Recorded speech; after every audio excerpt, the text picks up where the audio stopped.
The National Weather Service in the Twin Cities has issued a tornado warning for southeastern Dakota County, northern Goodhue County, and southeastern Minnesota, west central Pierce County, until 6 p.m. What? At 5:27 p.m., a severe thunderstorm capable of producing a tornado was located 7 miles northwest of It looks Cannon like Falls, I'm or 10% 14 of miles Minnesota. northeast It of means Northfield, moving EF5 northeast to at EF4 45 to miles per hour. EF2 to EF5 tornado. Expected hazards include tornado and ping pong ball size Hell hail. size.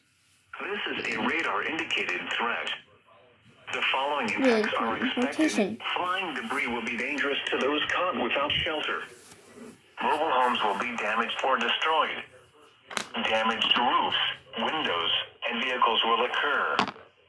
Tree damage is likely. This dangerous storm will be near Hastings around 5:40 p.m. Prescott around 5:45 p.m. Take cover now. Move to a basement or an interior room on the lowest floor of a sturdy building. Avoid windows. If you're outdoors, in a mobile home, or in a vehicle, move to the closest substantial shelter and protect yourself from flying debris.